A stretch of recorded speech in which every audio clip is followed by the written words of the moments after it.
Hi guys, welcome to day 5 of Chip Away at a Chapter book. We are at the conclusion of the 9th board. We are going to start on page 181. Here we go. Monday isn't over. Tayshawn is snoring. Spot 2. I shine the flashlight at the door. Water is trickling into the attic. It's a thin stream getting wider and wider. Soon Mama Yaya's body will be floating. I don't wake Tayshawn. I drag the highest furniture over to the window. It's in the middle of the attic, the highest point where the roof planes meet. I stare out the window. No breeze or wind. The hurricane is surely gone. Outside, I can see the water covering one-story houses almost to the rooftops. Cars are completely covered. Lamps and electric poles look half their size. Treetops seem like bushes growing out of water. I start back and forth, carrying our water and food atop a tall chest. I put the pre-algebra book up high too. The encyclopedia is too heavy. The dictionary is in my pocket, but I don't know what happened to my sparkly pins. I shiver. I'm too hot, sweaty, hungry. I think I may faint. Tayshawn, get up! I shake him. Then I move the flashlight away from his face and shine the light on the dark water coming for us. It's slipping underneath the attic door. We need to get higher, I say. Soon the water will touch our feet, our bodies, our clothes. Tayshawn whispers, "You think my parents are all right?" "Sure," I say, even though I have no idea. Tayshawn grabs my arm. "Where's Mama Yaya?" "She's dead." I can't see his face. "It's all right," I almost say. "I'll see her soon, as a ghost." But I don't. Thinking these words, I feel happier, stronger. Never before did I see any good side to seeing ghosts, but the thought of being able to see Mama Yaya again comforts me. Tayshawn seems stunned. "Come on," I say. "We've got to survive." "Wait," says Tayshawn. I can't help it, but I feel irritated with him again. We need to get safe. "Where is it?" he asks. "What?" "The axe." I exhale. Tayshawn is right. We need the axe. I shine the flashlight over the floor. "Near the door," I shout. Tayshawn runs. The axe is wet with stinky water. "Like a hatchet," Tayshawn says. Then, before I can say anything, he's climbing awkwardly with the axe. With the flashlight, I shine the way. Tayshawn tilts, almost throws the axe on top of the high box. "Now let's get Spot," he says, climbing back down. The water keeps steadily rising. Together, we climb high on the boxes, the old furniture, trying to reach the tallest height, a flat-top Chiforo chest. We pass Spot between the two of us as we climb higher and higher. There's barely enough room for the three of us atop the Chiforo. The axe, thanks to Tayshawn, is in reach. But the food and water are on another chest, maybe 3 feet away. If the water rises too high, I might not be able to get to it. I tell Tayshawn and Spot, "Be still. I'm going to get across to some water, food. We'll have to hold it in our lap." "Be careful." I try to walk across dirty tarp-covered furniture. My steps are uneven. My foot slips in a chair, rattles, and hits the floor. Water splashes. I grab a gallon of water and a bowl of beans and rice. I want to grab the pre-algebra book, but it would be too heavy and I don't have enough hands. Already I have to put the flashlight in my other pocket. I can barely see. My ankle twists and I almost fall. I hold tight to the water jug, but the beans and rice tilt and half of it falls into the stinky water below. Strange, the water seems like it's rising faster. It is maybe 2-3 feet high. If I was standing in it, I'm sure it would be higher than my knees. I move more carefully. Tayshawn grabs my hand and I sit back. Sweat all over me. My shirt is sticking to my back. "Here, eat." "What about you?" "I'm all right." "No, you've got to eat too." Tayshawn holds out the plate. "Eat." I don't have a spoon or fork, so I use my fingers. Tayshawn eats too. Wish I had some bread. With butter, I say. To slop up the beans and rice, Lanisha, like gravy. We crouch like bugs on top of the chest. Our feet can't hang free, else our legs and pants will get wet. I know in an hour our limbs will fall asleep and hurt to move. We won't last long this way. We've got to get out of the attic. If I stood in the water, I think it would cover me past my waist. Tayshaun, hand me the axe. Let me, he says. No, I'm bigger. You know it's true. Tayshaun bites his lip, then nods. Okay. He hands me the axe. I stand, stooping my back curled, and swing the axe at the window. Glass breaks. The frame splinters, just a bit. There's not enough space. I can't stand tall enough and put my weight into the swing. Tayshaun mutters, we're gonna drown. Sit down, I shout. My back hurts. I tightly grab the handle and twist my body. I hit hard, harder and harder at the window frame. All my fear lets loose, all my hurt, even anger that Mama Yaya is dead. Bam! The power is in my arms. I swing and swing till there's a ragged hole around the window, a hole big enough to climb through. You go first, Tayshaun. I wish I had 6 fingers now. I could hold on better. True, I say, pushing him a bit up through the hole. I can see stars above his head. I shout, you okay? It's another world up here. Fresh air. Go on, Spot. Spot scrambles through. Tayshaun grabs him by his furry neck. Then it's my turn. I look back at the attic overflowing, filling with floating wood and memories, the only home I'd ever known. The moon glows high. I reach for it and escape up and out of the roof. Tuesday. No land, only sky and dirty water. Tayshaun has his head buried in Spot's fur. He's crying full out, sobbing like the world has ended and Noah hasn't landed his ark. I want to sit and cry too, but it's almost dawn and I think when there's light, someone will surely find us. I also think, still dark, I've got to make sure Tayshaun doesn't fall off the roof into the water. I feel tired, sad. Even though I expect to see her as a ghost, I know I'll still miss the flesh and blood Mama Yaya, the warm hands, her making breakfast, and me resting my head upon her shoulder. I'll miss talking to her, listening to her stories. Tayshaun lifts his head and wipes his eyes. He looks far off. For a minute, I think he's going to be his quiet old self and pretend to disappear. Then he says softly, fortitude, strength to endure. That's right, we're going to show fortitude. Tayshaun and I scoot closer, our arms and legs touching. I put my arms around him. He puts his arms around me. Neither of us moves. I know we are both thinking, murmuring in our minds over and over again, fortitude, fortitude, fortitude. Sunrise. As far as my eye can see, there's water.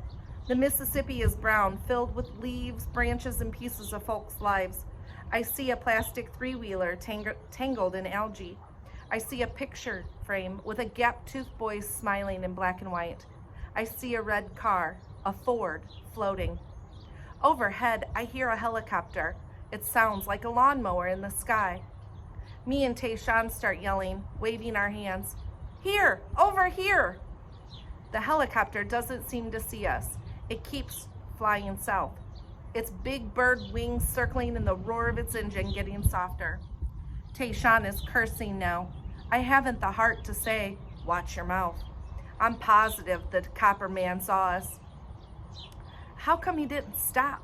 Lift us up into the air with a rope? I start trembling and look around my neighborhood. The horizon is like none I've ever seen before, just tips of houses, tops or halves of trees, lampposts hacked off by water. Rooftops, some flat, some angular, most empty. Far left, I see a man and woman sitting on a roof, their feet in the water. 2 blocks east, I see what I think is an entire family. 5, 6 people, all different sizes, waving white sheets. I hear them screaming, calling for help. Where are the others? At the Superdome? Safe in Baton Rouge? Tayshawn says softly, "At least we made it out of the attic, didn't we, Lanisha?" I look at Tayshawn. I should have known better. Should have known that there was more to see about Tayshawn than he'd ever let show. He's a butterfly too. Yes, we did, I say. We made it out. No one is coming. All day and all night we waited. Spot panted, slept. Tayshawn swatted at mosquitoes and his feet turned itchy red after he left them in the water to cool off. We are both sunburned. Funny, I didn't think black folks sunburned, but all day in the sun, no shade, has made me and Tayshawn red-faced. My cheeks and shoulders hurt like someone touched them with a hot iron. I keep focused on the horizon. Above it, I search for helicopters. Below it, I search for signs of my neighbors. I used to think the Mississippi was beautiful. Not anymore. Up close, it is filled with garbage, clothes and furniture, ugly catfish and eels. My lips are cracked. I'm hungry, thirsty, tired. I tell Tayshawn 100 different Bible stories all about hope.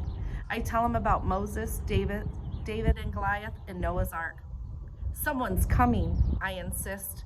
People know we're here, but I feel Spot, if he could talk, would say, "That's a lie." Then blink his big brown eyes. The moon is high. Tayshawn is feverish and asleep. His legs up to his knees are bright red. His face is peeling. I haven't seen any ghosts either. Are they scared? I murmur, "Mama Yaya, help me. Mama, help me." But the night doesn't answer. Nothing shimmers. There's no message from the other world. Day 2 since the flood. Day 3 since the hurricane. No one has come to our rescue. There's no TV, no radio, no news from anywhere. The family that has been hollering for help is quiet now. I can't make the Mississippi disappear. I can't make food and water appear.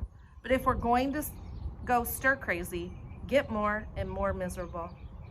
I press my head to my hand. I feel dizzy. Tayshawn's itching, rubbing his left foot against his right leg. Look, a rowboat. I exhale. Mr. Henry's. He liked catfish. He always gave some to Mama Yaya. Tayshawn's eyes are bright. I move to the left, careful not to slip in the water. My feet angling on the roof. It's slippery. Water is in my tennis shoes. The shingles are slick with oil and gunk. I can barely see the house next door. Most of it is covered with water, but a rowboat is floating, caught between our two houses and a bigger willow tree that kept it from floating down the street. It's maybe 6-7 feet away. It's south, perpendicular to both houses. A sharp right angle. If it had been parallel, it might have floated out, at least on the north side, but the angle kept it safe. Do you think we can reach it? Asked Tayshawn, the boat. I squint. The boat's rope must be floating deep, loose inside the water. My arms aren't long enough to push the boat free, and I'm not sure I can doggy paddle to it. The angle's all wrong. Well, right and wrong, I think. Right, because being perpendicular, it didn't get swept away in the storm. Wrong, because being perpendicular, it needs to be unstuck. I see Tayshawn's shoulders sagging, giving up. How can I rescue a rowboat? Everything is math. Think, Lanisha. I look about. There are all kinds of pieces of wood, trees floating in the water. I see a long, thin trunk floating. Tayshawn, we have to catch that tree. It looks like a young willow, just a few years old. I'm sure my hands can fit around its trunk. With effort, I can hold it like a stick. I lay down on my stomach, shouting, "Come on, come on!" like a lunatic to the tree. It bobs left, then right, then turns sideways. We've got to grab it, Tayshawn. Tayshawn lies beside me on his stomach, too. We flap our hands in the water, trying to make it draw near, trying to create another current in the muddy tide. It's coming, hollered Tayshawn. It's coming. Brace yourself. Though the tree is moving slow, it'll be heavy. Don't fall in. Don't fall. I stretch my arms wide, clawing at the water, trying to move the trunk closer. I strain, feeling the pull in my shoulders. Water is lapping almost to my chin. I clutch bark. A piece cracks away in my hand. Get it! Get it! Tayshawn screams. His arms are too short. The trunk is floating by. I inch my body further, my hips and legs still touching the roof. Inhaling, I plunge forward. My arms are around the tree. Grab my legs, Tayshawn. I don't want to float down this new river. Tayshawn grabs my leg and pulls and pulls. If the trunk were heavier, bigger, I wouldn't be able to hold on. But as Tayshawn pulls me, I pull the thin trunk to our roof. Like a seesaw, the triangle of the roof kept its balance straight. Now what? We've got to knock the boat free. Tayshawn looks at me, his eyes wide. I start laughing, can't stop. Tayshawn starts laughing too. It's like playing pool. See? The boat is stuck. If we can knock it free, it floats right past us. How do you know? I shrug and sigh. The sun is too hot on my neck. I want to give up. Just lie on the roof, space out, and not think about being wet, hungry. How do you know? Tayshawn insists again. I don't know, but I want to. Besides, what else are we gonna do? Try or not try? Try, says Tayshawn, then his nose scrunches. I want to see my parents. I shiver suddenly. I've no one left to see. Then I say, I want to see Miss Johnson, go back to school. I want to go back to school too. I want ice cream, bacon, grits, apple pie. Stop, Lanisha, I can't take it no more. My stomach's growling. Come on, let's do it. I'm shouting like a cheerleader. You hold the trunks in, Tayshawn, and I'll try to punch the boat. Make sure you don't fall off the roof. Brace your feet strong. I hold the trunk in my arms and pull it around like a lance. I wonder how knights move their huge poles on horses. The trunk wants to tilt up. I push it down with all my might, but I can't figure out how to jut it forward. There's another foot before the tree will touch the boat. Move forward, Tayshawn. We've got to get to the very edge. We inch like baby caterpillars along the roof. Tayshawn's foot slips. He stumbles. I lose balance and start to slide. The trunk hits my chin and I see stars. I taste blood in my mouth. My feet catch on the gutters. Water splashes up to my waist. One hand holds onto the roof. The other holds the trunk, bobbing, sliding through my arm, tilting deeper into the water. Tayshawn's legs are dangling, his hands holding tight to the roof. The tree trunk is bobbing beside our roof. Tayshawn, help me, I cry. Grab the end of the tree. Tayshawn grabs the trunk with all his might. I see muscles in his arms, neck, face clench. I pull, steady myself, crawl to the roof edge, then lie on my belly, grabbing the end of the trunk. Together, me and Tayshawn inch the long, slim trunk out of the water, balancing with our hands and bodies.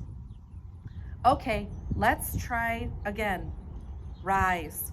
We both stand. The trunk is in our hands, our feet angled on either side of the rooftop. But now Tayshawn is in front of me rather than behind. We need to change places, I say.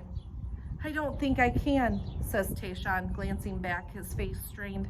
I'm afraid I'll fall in. I can't swim. Spot is behind me, panting. Don't you want ice cream? Tayshawn looks back at me. His arms are trembling from holding the heavy tree. He smiles. Then, face grim, he starts to inch backward. When he's almost to my chest, I say, stop. I'll step around you. Okay, he gasps. Sweat is dripping from his shoulder blades. I study the problem. If I let go of the trunk, Tayshawn will be unbalanced, unable to hold it. I need to be stronger than I've ever been. Need to be quick. Tayshawn, I'm going to let go one hand. Throw it around you and catch the trunk. You'll need to keep still. Let me circle around you, okay? Okay? Tayshawn, quiet, just nods. I'll count to 3. Okay. 1, 2, 3. My hand brushes past him, clutches the trunk. Tayshawn is drawn tight to my chest and I hop left, wobble. Then slide my right foot toward my left, releasing my right hand, then reach around Tayshawn. The trunk tilts forwards. It's going to fall. Tayshawn can't hold it. Like lightning, I grab it with both hands. I feel Tayshawn's breath on my neck. He dips his knees and gets a tighter grip. The trunk is balanced between us. We did it, I shout. Tayshawn murmurs. I can't hold it much longer.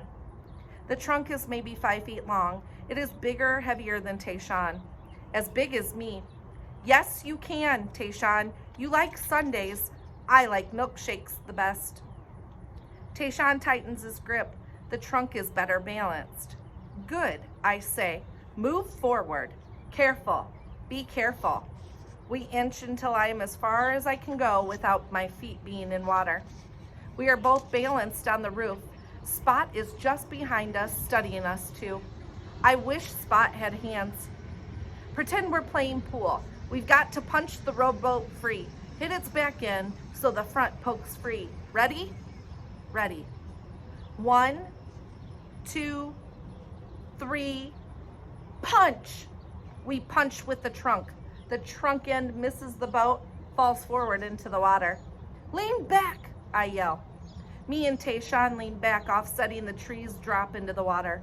But we counterbalance too much. The trunk points toward the clouds. We're losing our balance. Level, I shout. We need to level it. Pull, says Tayshawn. Yes, pull. We pull the trunk back and down, parallel to the roof. My hands are red and scratchy. I don't dare release the trunk. I don't dare see how tired Tayshawn is. I look at the rowboat bobbing. Again, I cry. Aim. 1, 2, 3, punch. A hit. The boat bobs and moves forward. Tayshawn yells, we did it. No, we didn't. Not enough to get the rowboat unstuck. We can't do this, says Tayshawn, dropping his end of the trunk. I almost fall backwards. We've got to, I say. Mama Yaya wouldn't want us to give up. Pick up the trunk, Tayshawn. Pick it up. I can't do this without you. Tayshawn picks up the trunk. I stare at the boat caught between house and tree. What if I've made a mistake? What if the rope isn't free? What if it's caught on something hiding beneath the water? What if it'll never be free? I won't think about it.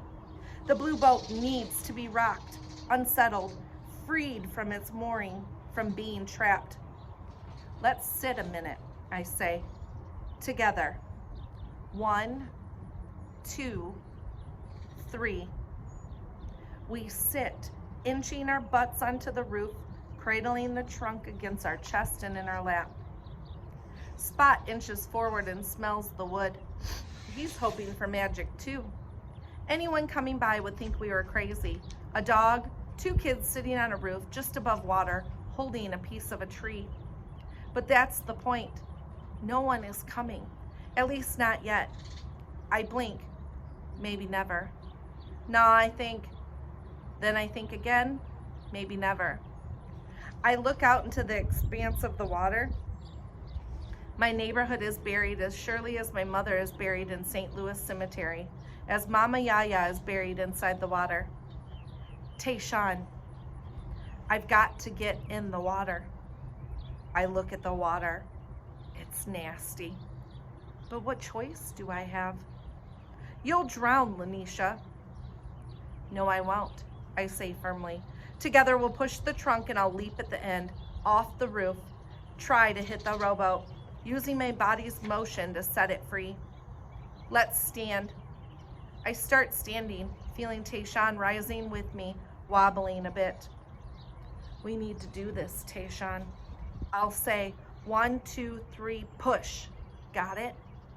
I don't look back to see if Tayshawn agrees. I somehow know that he won't disappoint me. We'll be a team. I scream, 1, 2, 3, push! We push, a huge effort, and I run right off the roof and splash into the dirty water. I hold my breath, grunt as I push. Then I sink down into a darkness darker than night, darker than the attic without lights. My eyes sting. I kick hard. I cough out the awful water and try to swim, try to knock the boat free with the trunk. Me and Tayshawn have got the boat's tip facing more north, angling into the water instead of toward the house. I am strong, not scared. I think this in the blink of a butterfly's eye. I think, pretend the water is land. Water is heavy. It'll hold me. Run, Lanisha. I scream, and I can't hear anything except water lapping in my ears, and I push with all my might. The boat moves, rocks against the house and tree. It tips more north. I scream again, and it's me pushing the tree trunk into the boat. The boat bobbles side to side, up and down. Then it's free, the current moving the rowboat, bobbing it toward me. Yes, I pump my arm. Yes, yes, Tayshawn echoes. I kick my legs, pull water back with my arms, and I'm swimming like a dog, not caring about the things touching my legs or bumping me. Help! Something has grabbed me. A branch, a twisted scarf, I don't know. My right leg is stuck, being pulled down beneath the water.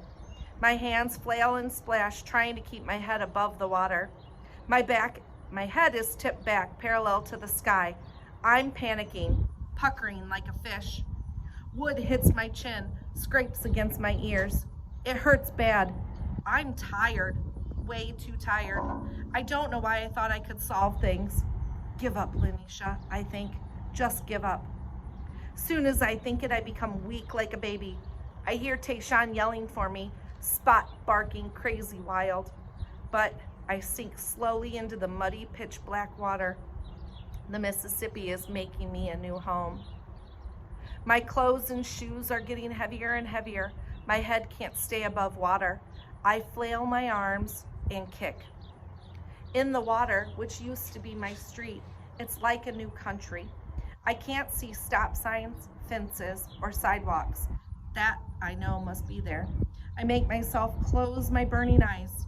I can't see anyway. Then I think, fight, Lanisha. I kick, flap my arms, but I don't move up. Something, I don't know what, is still holding me. I try not to think what it might be, a tree branch, slimy algae, wood, or something dead. It's quiet in the dark. I can't hear Tayshawn or Spot, just water rushing against and in and out of my ears. The water feels more and more like a thick stew. I'm confused. Where's up? I kick. My lungs ache. I'm going nowhere. Then I feel a kiss. I open my eyes.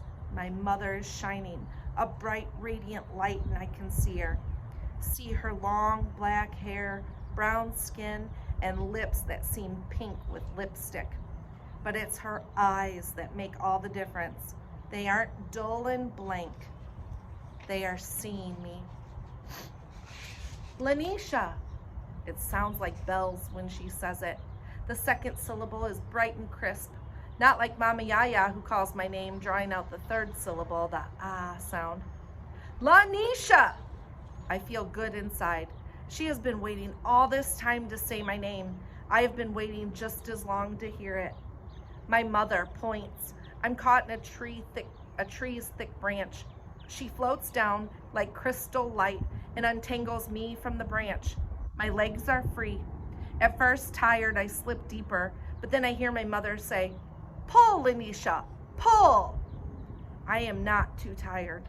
My arms reach, my feet kick. My mother boosts me from below. I fly like a rocket. I pull strong, slapping away driftwood, falling leaves, pulling, pushing the muddy water down. My hands touch the boat. The wood feels so good when I pull myself into the boat, collapsing onto the planks. I feel the boat floating, rocking me. On my back, I catch my breath, my chest rising and falling, and see blue sky and clouds shaped like huge pancakes. I prop myself up on my elbow. Tayshawn! Tayshaun whoops and hollers. I look around, peer over the boat edge. My mother is gone. I can't see any light, only the dark water. Lanisha, Lanisha, I thought you were gone.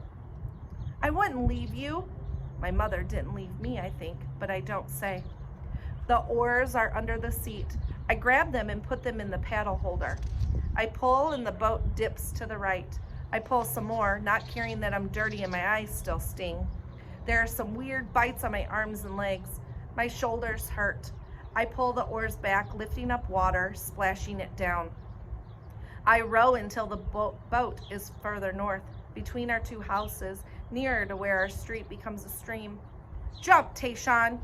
It isn't too far from the roof to the boat, but far enough. Tayshaun flies. I press my butt into the boat to keep it stable. I reach and catch skinny Tayshaun. He holds on to me for dear life. Me, him. Mama Yaya would be proud of us, I say. Tayshaun sighs, happy, sitting on the rowboat bench. He bobs his head, calling, Spot, here, boy. Spot paces and whimpers. Come on, boy, I shout. Please, Spot. Good dog, hollers Tayshaun. Pacing back and forth, tip to tip, end to end, on the roof. Spot's scared. His tail is drooping. He doesn't like this Mississippi water, the small blue boat. Come on, boy. Spot sits and my heart sinks, for I think he has decided not to move. Then he leaps, lifts off his haunches and flies right into me and Tayshaun's arm. The boat rocks. Water rushes in. I think we're going to topple over, but we don't.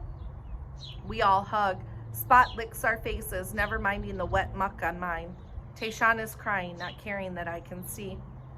I row. It's harder than it looks. I row, wanting to make Tayshaun happier. I wish I could see Mama Yaya, hear her laugh and clap her hands at all I've done, at all me and Tayshaun have done to help ourselves. I see a bright ripple like lightning in the water. It's Mama Yaya's ghost rising, all sparkly like diamonds, all glittery with rainbows. Mama Yaya? She's here? Tayshaun looks around. Don't see nothing. I feel alone with my gift. Crazy Lanisha, except I'm not. Lanisha, you're one sweet child, says Mama Yaya. Tears fill my eyes. You're going to be fine, Lanisha. Then I see my mama softly shining beside Mama Yaya. Together they both say, we love you. And I feel such peace coming over me. Happiness like a light inside of me breaking into a million pieces. Lanisha, let's get out of here, says Tayshaun. Let's find water, food. Both my mothers are fading, then gone, yet not. They'll always be together and always be with me. I think, how lucky I am to see the dead, how my neighborhood seems dead, yet not. I'm so happy. The boat is big enough for us. 1 dog, 2 kids. We lift the oars out of the water and rest. I look at Tayshaun. Behind him over his head, I see the sun. To the left was what was left of Mama Yaya's house. Now there's just clouds, and in the water, 2 tops of trees. We have to row, Tayshaun, until we see a bridge, an overpass, something to climb up on, above water. Ready? Tayshaun bites his lips. Mama Yaya says we're going to be fine, Tayshaun. I say we're going to be best friends forever. He nods. Ready? Ready. My voice strong, I shout, 1, 2, 3. We row, both of our hands on 1 oar, straining to move the oars through thick water, then lift the oars up, then down, again and again. Water splashes. Through water, up and down, we try to row. The boat rocks confused. We even manage to turn ourselves around. The boat points for a moment out to sea. Stop, I say. It hurts, says Tayshaun. I know. A dead rat bumps against our boat. Neither me nor Tayshaun scream. We've got to keep even, row together. Ready? Ready. Surprising me, Tayshaun starts singing. He sings, row, row, row your boat. I laugh. Come on, Lanisha. Row, row, row. Row your boat gently down the stream. Together we sing, shout, merrily, merrily, merrily, merrily, life is but a dream. We keep pace together, us both rowing, stretching our backs, our legs, pushing against the current with all the strength we've got. You sound like a frog, I say to Tayshaun. He laughs full out. My laughter matches his, starting in my belly and bubbling out. What is it that makes laughter feel so good? I think I must remember this moment. When I am in trouble again, when life surprises me, I should laugh. Thirsty, sore, sunburned, blisters bubbling up on our hands, laughing, me and Tayshaun are having fun. We hear helicopters, but we don't look up. If they drop a rope, then we'll catch it. Otherwise, we keep singing, keep rowing. Merrily, merrily, merrily, merrily. This is my favorite part. We are merry in our world, in our boat, as new friends. In my mind, I see triangles, the boat angling toward land, not sea. Ghosts are all on the left, near the sea. Spot's ears are perked high. He sees them too. Tayshaun doesn't. I keep singing. I sense if they could, the dead would build a bridge, help the living. If their spirits were concrete and the rest of the Ninth Ward, all of New Orleans would be forever safe. Ghost levees, ghost bridges. There, I scream, there! It's the Martin Luther King Bridge overpass. It's more beautiful than the Golden Gate, rising up and over the water. I see tons of people on it, walking. To where? I don't know. To someplace safe. That I know. Someplace safer than the flooded Ninth Ward. Look, Lanisha. I hear it before I see it. A motorboat with two men with shotguns putters behind us. Are you kids all right? We're fine, I say. Hungry and thirsty, says Tayshaun.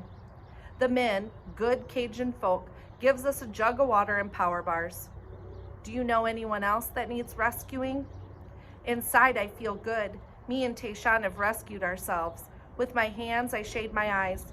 There's a family miles back, I say, in our neighborhood, the Ninth Ward. Rescue boat should be getting over there soon. Great, I say. About time, says Tayshaun. The man with his belly folding over his belt asks, where's your parents? At the Superdome, says Tayshaun before I can speak. Your parents are going to be proud of you, said the pot-bellied man. Then both men tip their straw hats like me and Tayshaun are grown-ups. I lift the oars. Bye, misters. Thank you, said Tayshaun, all polite. You two deserve an escort. The second man ties a rope to our boat. Ready? Me and Tayshaun grin, pull our oars in. The motorboat jerks forward. The engine putters. I relax, lying back, my hands crossed behind my head. I love the blue sky. I feel like I can do anything, like I'm butterfly strong. Tayshaun is waving at the folks on the bridge. All of them are shouting, waving at us. Bruises are all over me. I stink. I'm wet. I'm happy. I search the sky for rainbows, but I don't see any. But I know it doesn't mean that they are not there. I've been born to a new life. I don't know what's going to happen to me. I just know I'm going to be all right. I'm Lanisha, born with a cowl, interpreter of symbols and signs, future engineer, shining love. I'm Lanisha. I'm Mama Yaya's girl. The end. I hope you enjoyed this story. I really did, and I enjoyed reading it to you. So if you followed along with our story, the secret word for this one that you need to email to summerreading@bradleylibrary.org is magnolia. Bye, guys.